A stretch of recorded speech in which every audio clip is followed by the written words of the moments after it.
Nobody ever really expects to become the person who flips the fate of an entire community upside down just by saying a single sentence in a crowded, overheated room. But that's what happened to me.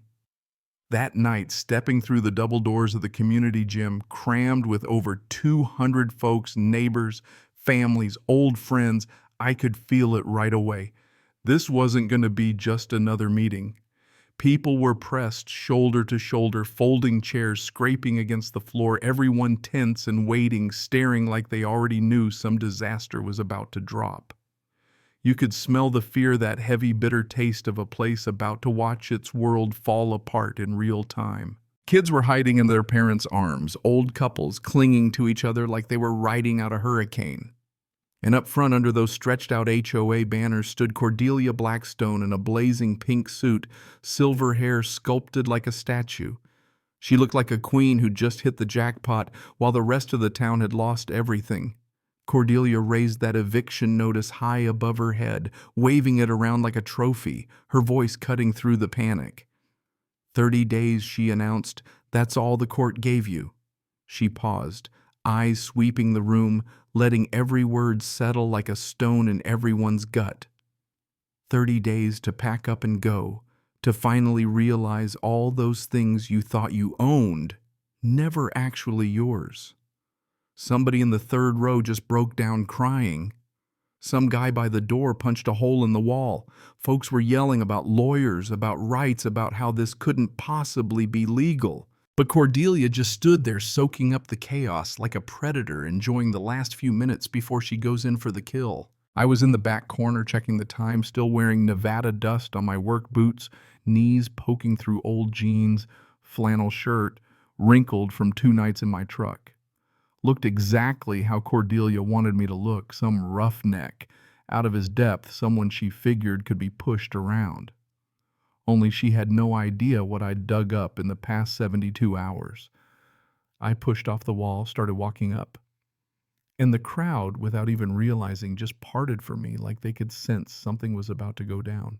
Stopped about 20 feet from Cordelia. Her face twitched, maybe the first time all night she didn't feel in control. I said, clear as day, "Not 30 days. You've got 24 hours. The room exploded, shouts. People staring back and forth, not sure what to think. Cordelia's face, watching her move from triumph to confusion to fear, told me everything. The difference between 30 days and 24 hours, I kept going as I stepped up on stage. One is eviction. The other is federal prison. The eviction notice slipped from her hand and hit the floor, all that legal jargon, just another piece of paper. But none of this started in that gym. 3 days earlier, I was welding steel beams in the Nevada heat, nothing on my mind except making it through another 12-hour shift. Then I get handed a certified letter, never good news. I open it, and just like that, I find out I've inherited 1,000 acres in Montana from a relative I never even met. Next thing I know, I'm on a flight, heading to a law office that feels like it belongs in a Western movie, wood panels, old brass, everything smelling like dust and history. Garrison Whitlock, the lawyer, sits me down and shows me the original land patent from 1887. My great-great-grandfather, Silas Ashford. Turns out he didn't trust anyone, so he leased the land for 99 years instead of selling. Here's where it gets wild. The lease expired in 1986, but there's a whole HOA community sitting on top of that land now. I drive out there expecting wilderness, and instead I find Cascade Heights, a fancy gated development with perfect lawns, big houses, security guards, the works. I hand the guard my land patent. He almost drops it. But the gate opens, and for the first time I'm stepping onto land that technically belongs to me. The records office in the county building is a mess, but a clerk named Jessica helps me out.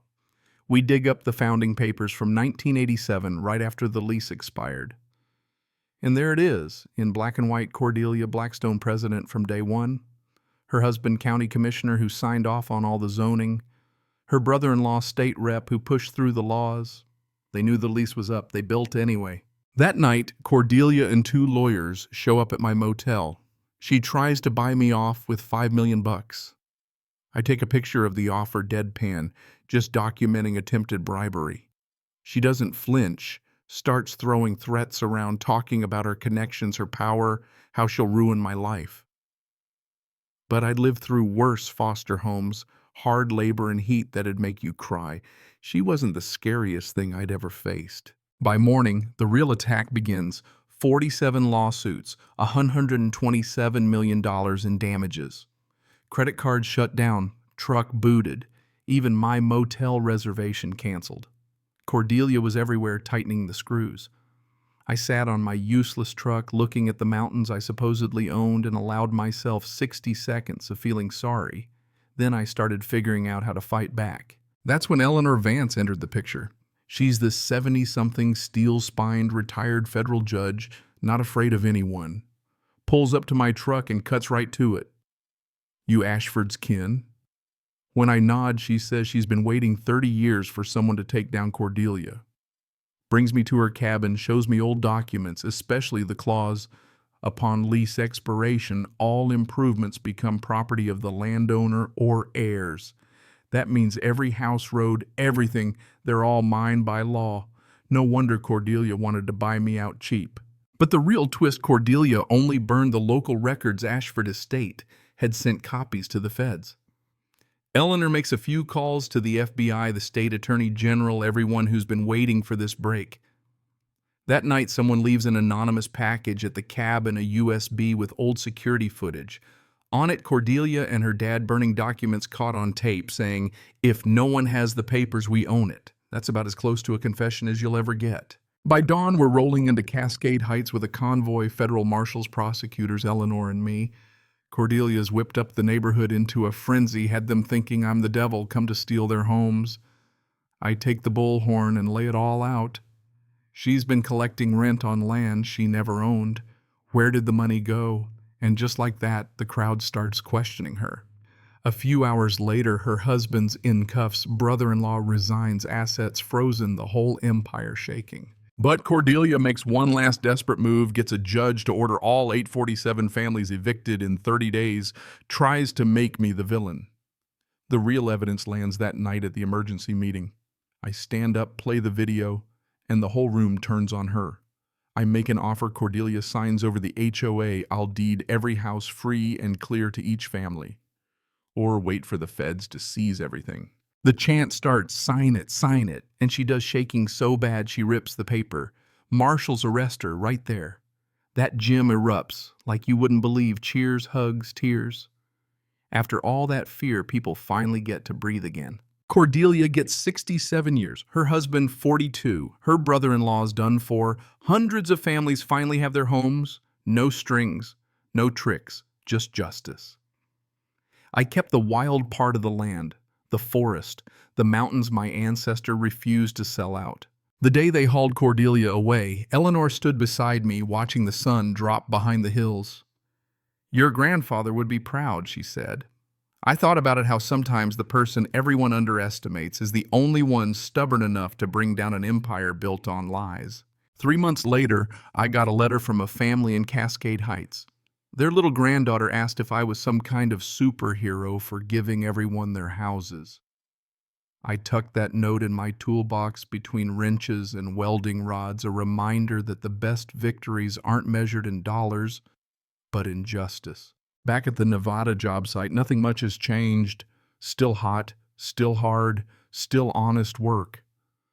But now every time I climb up and look out over the desert, I know for sure ordinary people can take down even the slickest crooks if they're persistent enough. Justice might show up late, but it never forgets. So if you were in my shoes, would you have stood up for what's right or just let it go? Ever seen karma catch up with someone like Cordelia, or does it always seem like the bad guys win? I want to hear your story. Drop your thoughts below.